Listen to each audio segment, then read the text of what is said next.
All set. So it's an honor to have you back. A friend of mine, Kid Rock, sometimes referred to as Bob.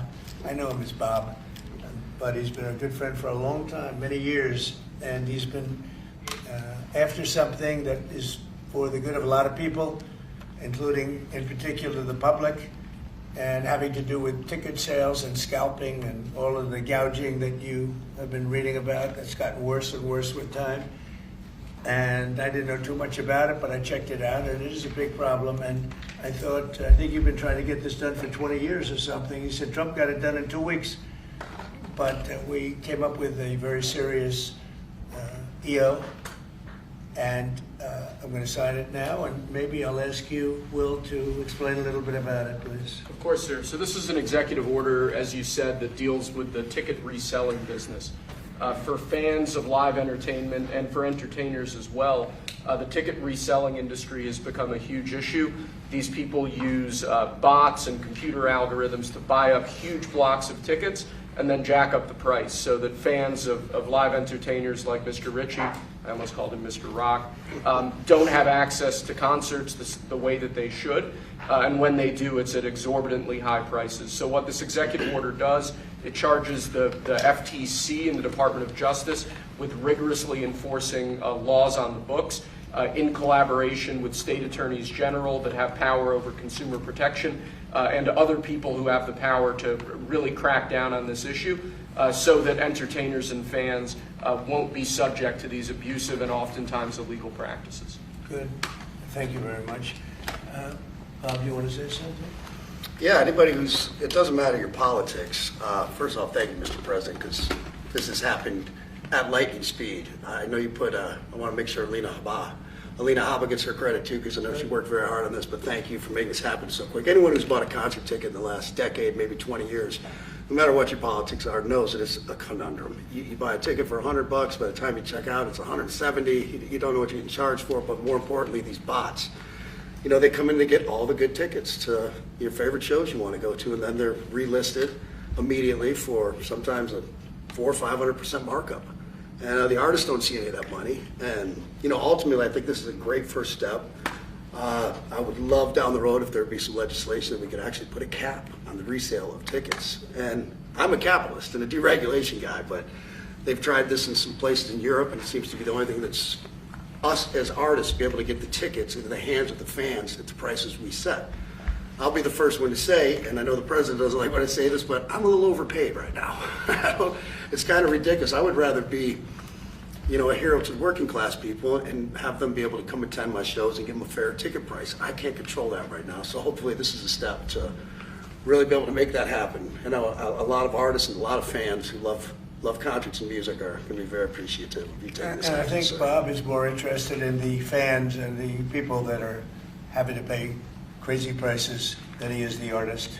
Maybe the artist a little bit, but the fans a lot. I've spoken to him over the years about it, and it's been, it bothers him. It bothers a lot of other artists too. You see the artists, and they go out with a $100 ticket and it sells for $2,000 the following night.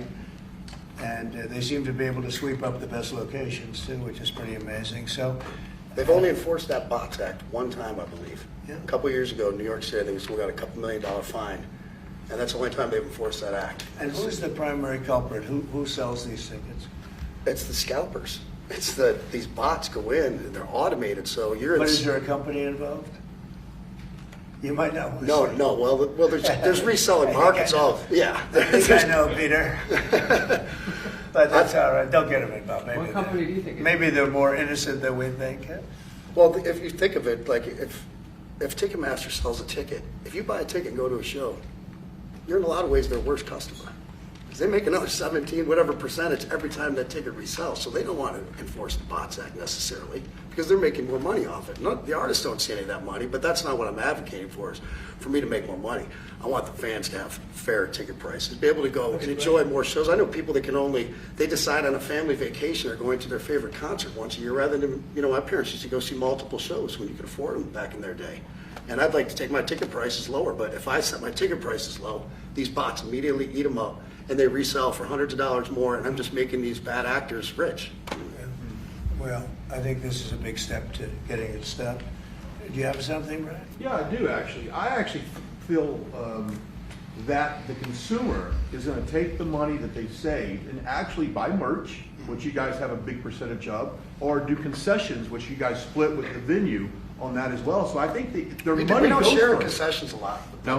No, those are, we try to, but they don't want to share it in the beer prices and parking or any of that stuff. But the bottom line is there's money for everyone to be made.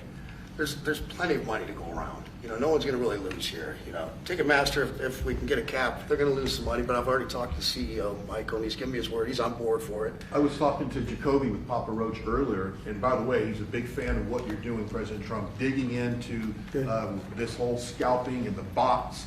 A lot of musicians, you can say that, they're with Kid Rock, sir. Good. On I this, think so. without a doubt. A lot of people are. President Trump, would you ever wear a jacket like that?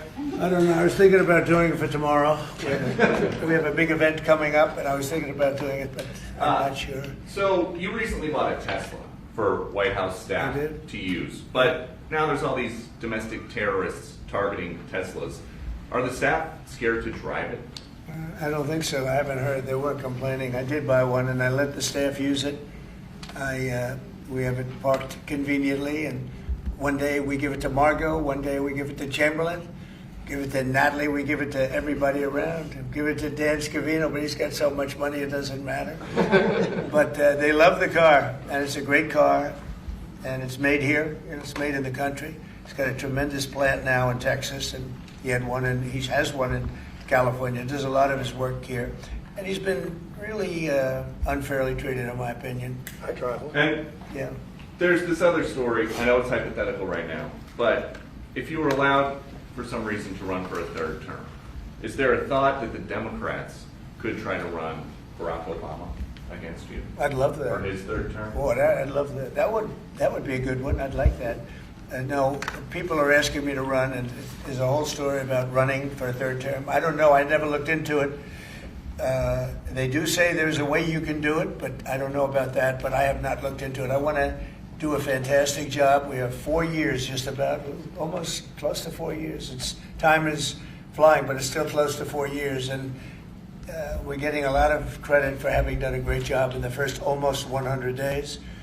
And we have some big things we're going to be announcing over the next 2 days, and you know very well, Peter, and I think it's going to be something that's going to bring a lot of wealth back to our country, tremendous wealth back to our country, actually. And other countries are understanding it because they've been ripping us for 50 years, longer, but they've been ripping us off for years, right from the beginning. And I think this is going to be an amazing, I call it a lot of different names, but it's really, in a sense, it's a rebirth of a country, because how we could have afforded to do what we did.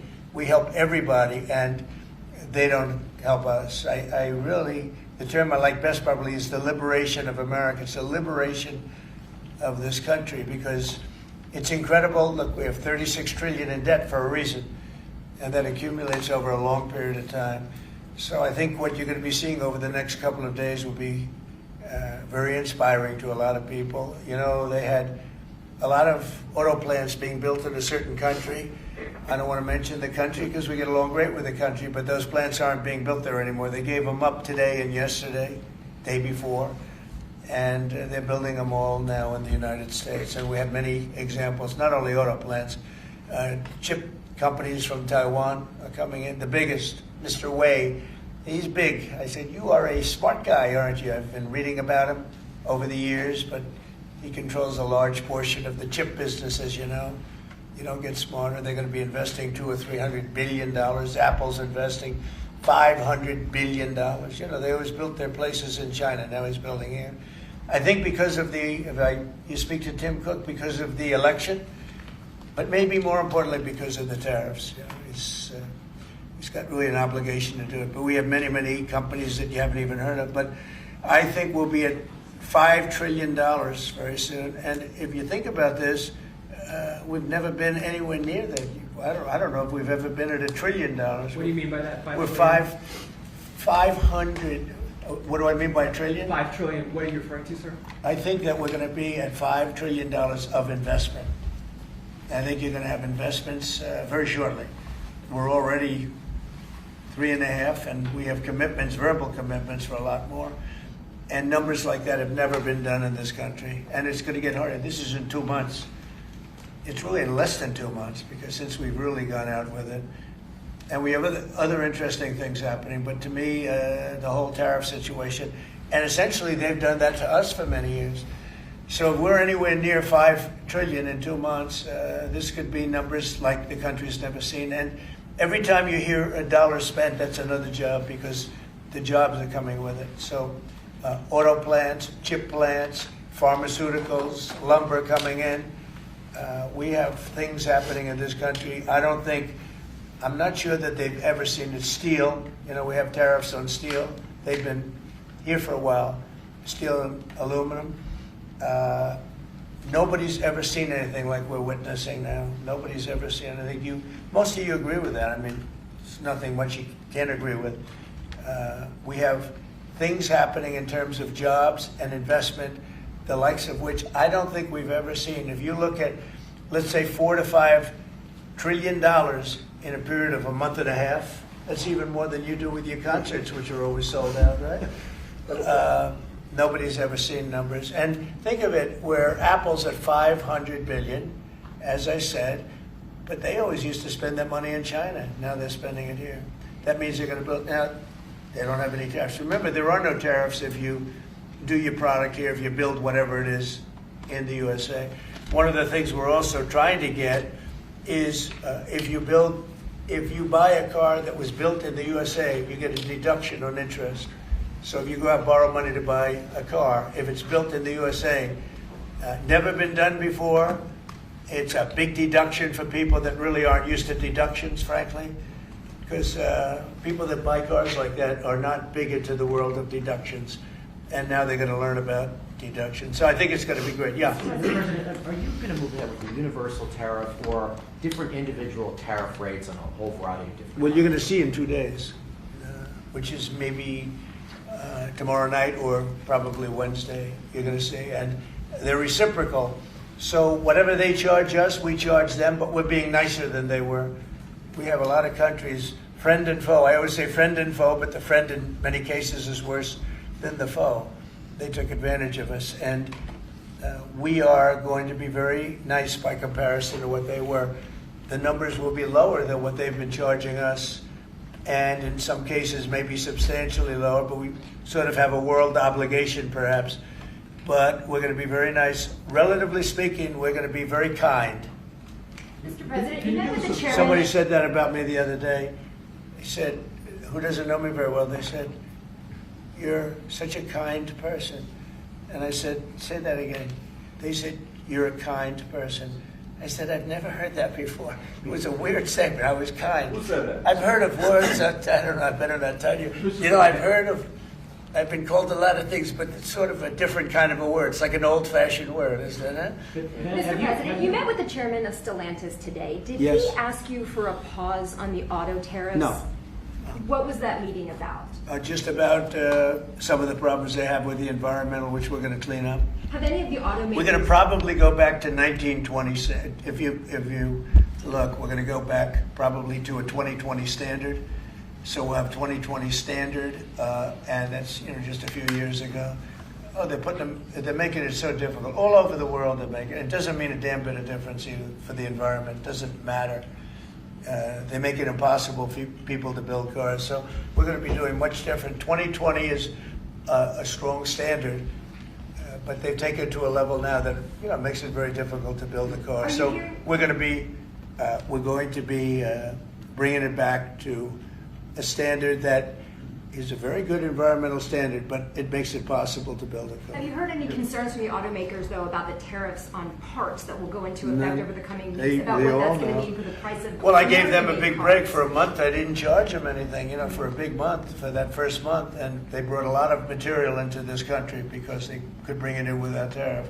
If you look at Canada and Mexico, they were driving hundreds of thousands of cars into the market because they avoid the tariffs by doing it before the tariffs go on, which would be Wednesday. And I saw some of your shows where cars are lined up for miles and miles. Some of them didn't have fenders on them. Some of them didn't have the roof on yet. They're driving it in brand new. They're driving it in because they want to avoid the tariffs. I let them have that. They sort of took advantage of it because, that wasn't part of the deal, but that's okay. Are there any They're countries- great American car companies, and so I gave them a little break on that. Yeah. Are there any countries that you're not targeting on Wednesday? Well, it depends. I said it's reciprocal. Not everybody has made a fortune, but almost everybody has, but not everybody. And the ones that haven't, we're going to be very nice to them. And on a separate issue, Because that word reciprocal is very important. What they do to us, we do to them. Okay. Can I just ask you briefly on President Putin? You said over the weekend, or indicated over the weekend, some frustration with him. How serious are you about imposing oil sanctions on No, I Russian want oil? to see him make a deal so that we stop Russian soldiers and Ukrainian soldiers and other people from being killed. But mostly it's Russian and Ukrainian soldiers. They're losing at least 2,500 human beings, beautiful human beings, a week. And I want it to stop. And some people would say, why do you worry about Russian soldiers or Ukrainian soldiers? I worry because it's like they're just like you people. They're like us. They're like all of us. And I seem to have an ability to do those things. And if I can do that, I think it's a very worthwhile thing to do. And I think we will. No, I want to make sure that he follows through, and I think he will. I don't want to go secondary tariffs on his oil, but I think, it's something I would do if I thought he wasn't doing the job. I did it with Venezuela, secondary tariffs, and you know what happened? Every boat left the harbor. Did you see that? It was a beautiful thing to see. The whole harbor emptied out. My words weren't even finished, and I have these massive ships. They're actually taking the hoses and dumping them into there. They couldn't get out of there fast enough because they know I don't play games. So I think he's going to live up to what he told me, and I think he's going to fulfill his part of the deal. Now, then you have Zelensky, and hopefully he's going to live up. I see he's trying to renegotiate the rare earth. We did something because, as you know, the Europeans get paid back the money that they gave, and we don't, because Biden is an incompetent president. And he should have asked for rare earth, or he should have asked for the loans to be guaranteed in some form. That's what Europe did. Europe is in for probably $100 billion. And we're in for $350 billion. So we're in for more than 3 times. And now you could make it a little bit less than that, but it doesn't matter, whatever the number. We're in for substantially more than Europe. We could be in for $350 billion. They have no idea because Biden wasn't a good bookkeeper except for himself. And what happens is we made a deal for rare earth. It was all done. And I heard through you, I haven't spoken to them yet, but through you I heard that they're now saying, well, I'll only do that deal if we get into NATO or something to that effect. Well, that was never, number one, discussed. Number two, I think it's going to be long before Putin, they said you're not going into NATO. And it could be, that's probably the reason the war started, actually. We're hours away from a very special election.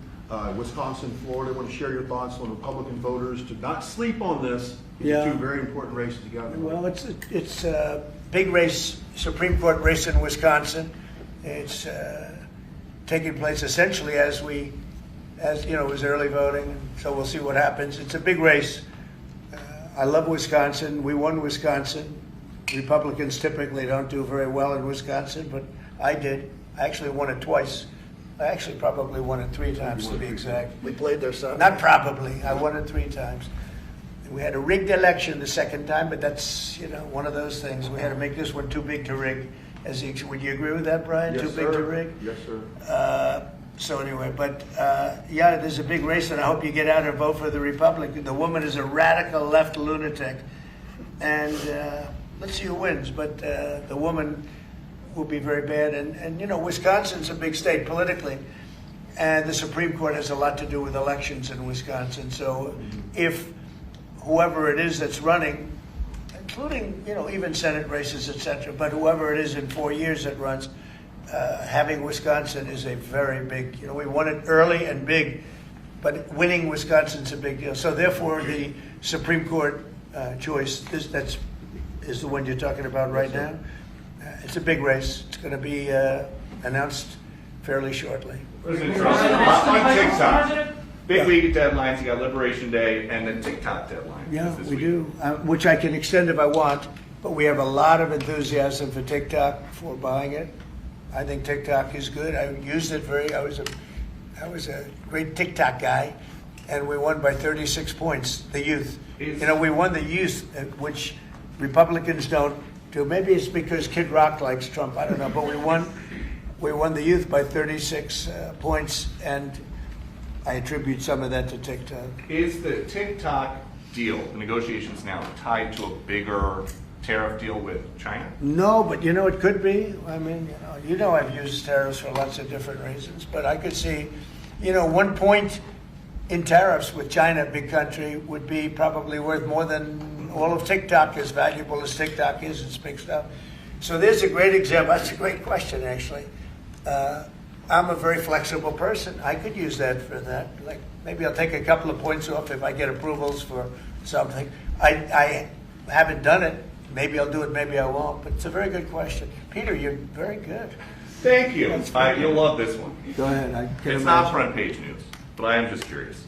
What is your thought about Tiger Woods now becoming part of the broader Trump family? Well, I love Tiger, and I love Vanessa, and they had a great relationship. I happen to think the relationship with my son, I happen to think the relationship was hurt very badly by the witch hunt that went on, Russia, and all the crap that they put Don through, who knew nothing about it. But Vanessa and Don had a very good relationship. They have incredible children, 5 incredible children, all good athletes, all great students. They're like great, and they broke up, quite a while ago, and which was to me very sad because I think they're both great. Don and Vanessa, and Tiger actually called me a few months ago, and I have a very special, very good relationship with Tiger. I played golf with him a couple of times over the last month, and he's a fantastic guy and a fantastic athlete. And he told me about it, and I said, Tiger, that's good. That's good. I'm very happy for both. I just let them both be happy. Let them both be happy. They're both great.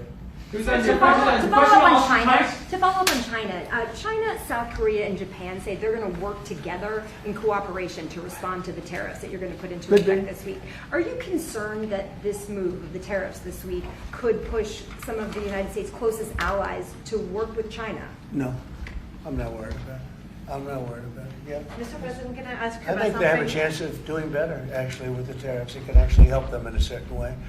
And I think a lot of them will drop their tariffs because, they've been unfairly tariffing the United States for years. And if you look at the European Union on cars, the European Union already dropped their tariff down to 2.5%. It was announced a couple of days ago, which is what which is a very small tariff.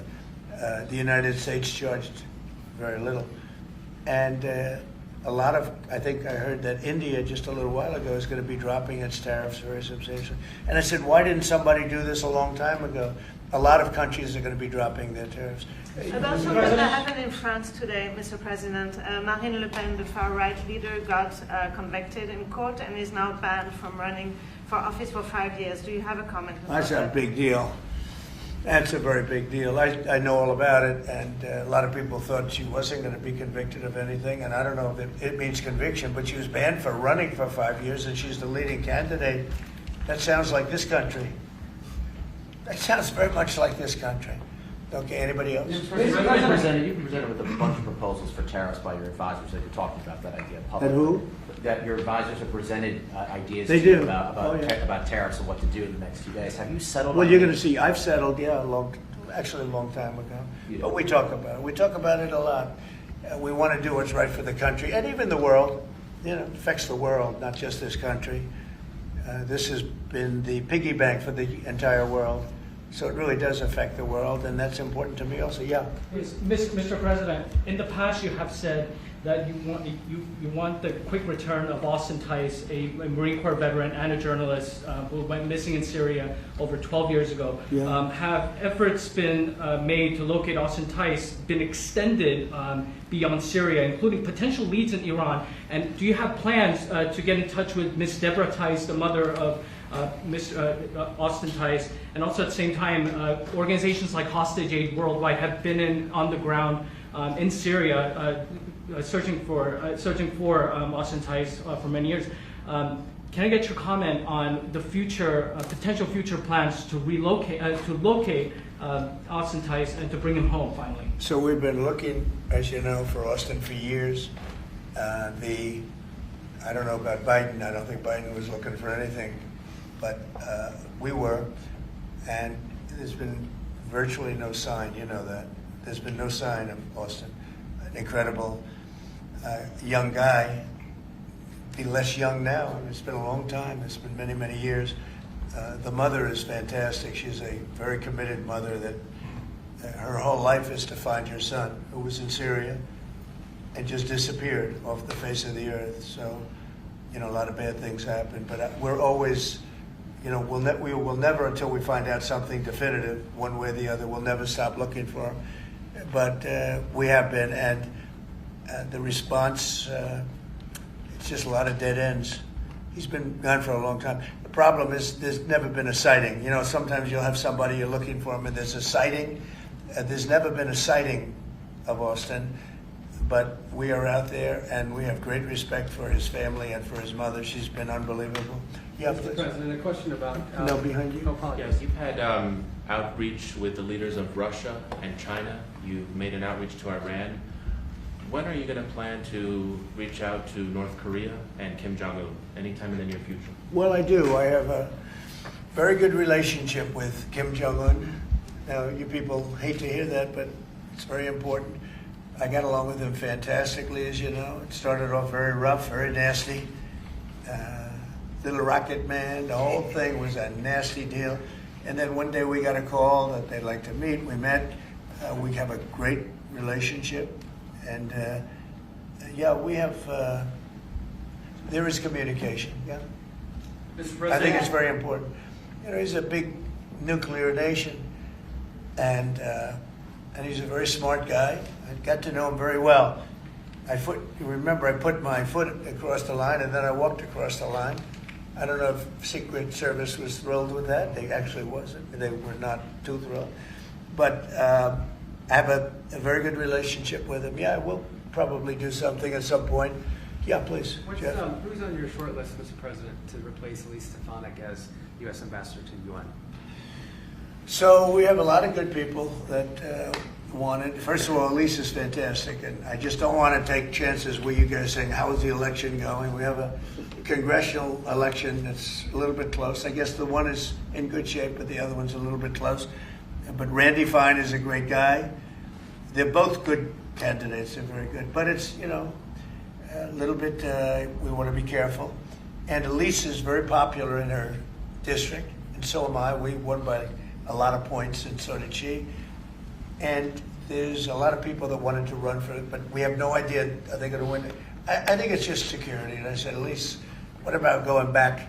Because they love you there, and she's going to take a big leadership position with Mike Johnson and the group, the speaker. And I can tell you that for the replacement, we have a lot of people that have asked about it and would like to do it. David Friedman, Rick Grinnell, and maybe 30 other people. Everyone loves that position. That's a star-making position. And so we'll see what happens. But we have a lot of people that are interested in going to the United Nations, as you can imagine. Yeah. Just want to get a quick music question. Favorite song to play live is what? And then my question for you, Mr. President, your favorite rally you did last year, 2024. What was your favorite one? Favorite song to play live? Yeah, favorite song to play live. Oh, that's a tough one.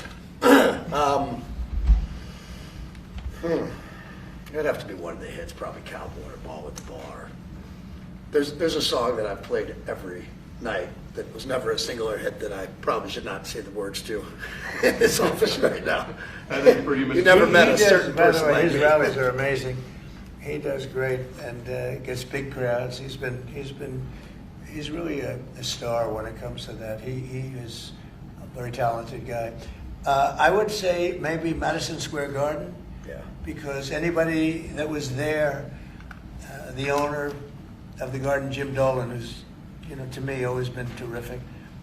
He said this, he's never seen anything like it. We had when you announce Madison Square Garden, it's a big arena, but we sell out big arenas. We sold out in Milwaukee. We sold out at every big arena. We never had empty seats. It's amazing. They talk about Bernie Sanders gets 2,000 or 3,000 people. Everyone says, these crowds, I get 107,000 people in New Jersey. In Butler, PA, we had over 100,000 the second time.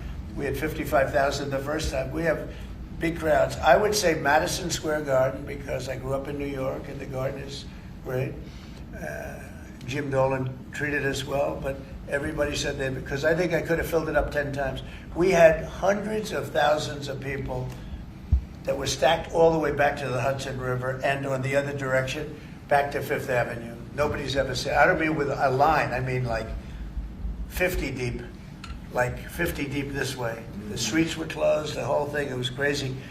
And when you take that, you want to do well at Madison Square Garden. You don't want to have empty seats. But we could have sold it out, Brian, 10 times, and everybody knew it. And I think we got a good indication that that's where the election was going. And we won every swing state, and we won by millions of votes. It was a great election, yeah. Mr. President, the U.S. military transferred 17 individuals to El Salvador overnight. Did you discuss with your team whether these deportations would run afoul of any recent court orders? No, I do want to thank, however, the president. He has been unbelievable and, in relation to us. But I think that our people have done an incredible job. I got elected on the basis of getting bad people out of our country that shouldn't be here, very dangerous people out of our country. And that's what I did. And then you have a judge that wants to take over. And I can't imagine it can be allowed. If it was up to him, they'd all be put back in our country. These are killers. These are drug lords. These are really bad people. But I want to thank the president of El Salvador because he's done an amazing job. You saw it. Yeah. Elon Musk's special government tenure is coming to an end, 130 days, I think another month. Yeah. Do you want him to stay longer, or is it time for him to go back to running his companies in Europe? Well, I think he's amazing, but I also think he's got a big company to run. And so at some point he's going to be going back. He wants to. Did you want to keep him around? But I'd keep him as long as I could keep him. He's a very talented guy. I love very smart people. And he's very smart. And he's done a good job. Doge has, we found numbers that nobody can even believe, like 400 billion, 500 billion. It could be close to $1 trillion by the time they end on different things. And he's led the charge. And you've seen a lot of his people. And these are people that joined up. I always say they're high IQ people. I like high IQ people. And they've done a great job. No, at some point, Elon's going to want to go back to his company. I will say he's got, despite the way he's been treated, so he's an American patriot, but the way he's been treated with Tesla is just terrible. It's just terrible. Once he goes In fact, back- you have a Tesla, and you love it.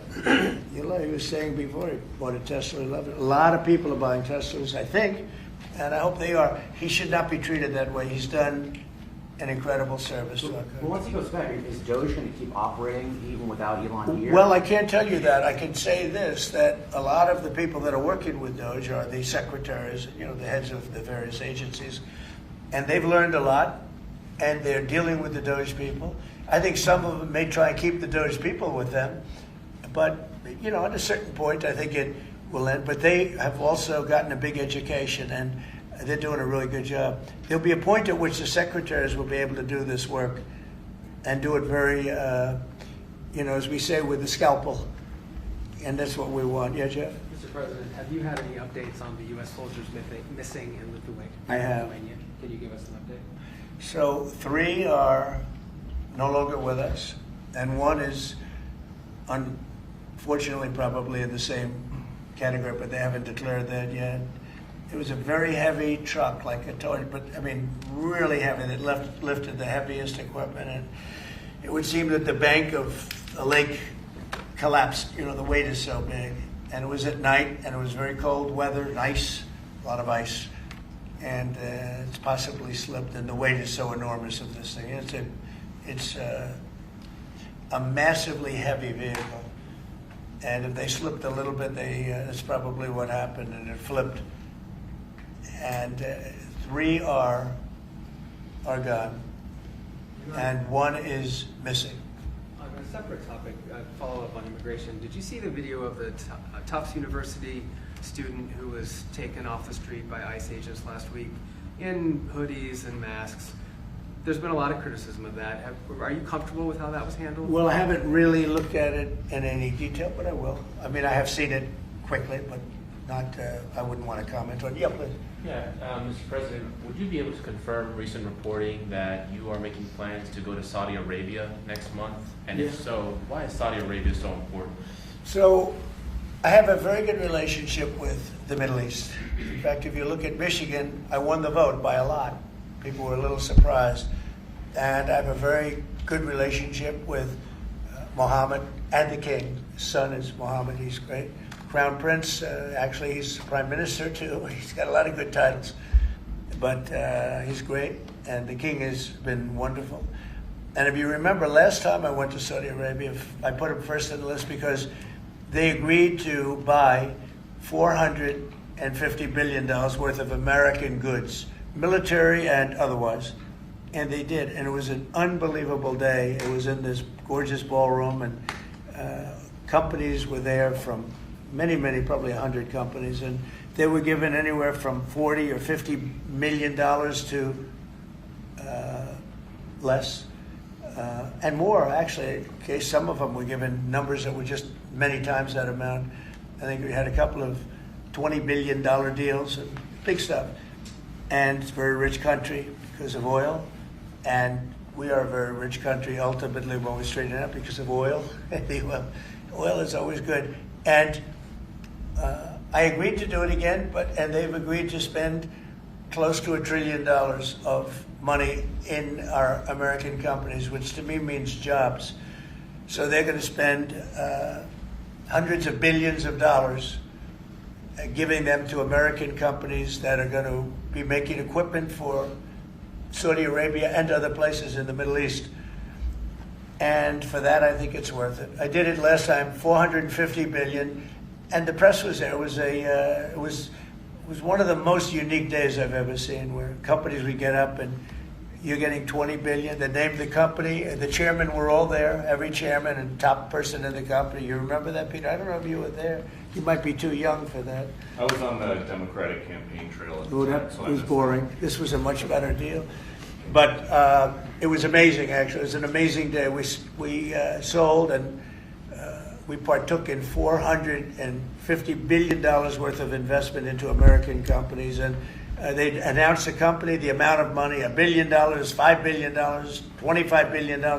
And the chairman of the company, many of whom, well-known figures, prestigious figures, great business leaders, they went up, they shook the hand of somebody, and they would sit down, and we just had a big investment made. So it was a record. Nobody ever beat it before. $450 billion worth of jobs. I view it as jobs more than anything else. And now we're close to $1 trillion, so it's more than double the number that we did when I first came to office. And this trip takes place next month. It could be next month, maybe a little bit later, yeah. And we're going to Qatar also. And also we're going to possibly a couple of other countries. UAE is very important. It's a great leader in UAE. And I had his brother here the other night, if you saw that. We had a wonderful guy, a wonderful family. So we'll probably stop at UAE and Qatar, and as I used to call it, Qatar. Nobody's ever told me right or wrong. I always like to say Qatar, but it's Qatar. They like to say Qatar. And Saudi Arabia, the three of them, and then we'll go other places also. But in the Middle East, those seem to be the three. And again, tremendous amounts of jobs will be created in those 2 or 3 days. Thank you very much, everybody. Thank you, Press. Thank you, Press. I'm headed out that door right there. Oh, Thanks, guys. Thanks, guys. Thanks, guys. You guys. Wait. Well, that was good. Okay, ready, everybody? You better do well with this. He's going to do it. Make sure everything is nice and clean. Right for your Make America funny because you're again. not in a clean industry. I know, we're Hold not. that up. Okay? Thank you, everybody. Thank you, Fred. Thank you, Fred, everyone. Thank you. This way.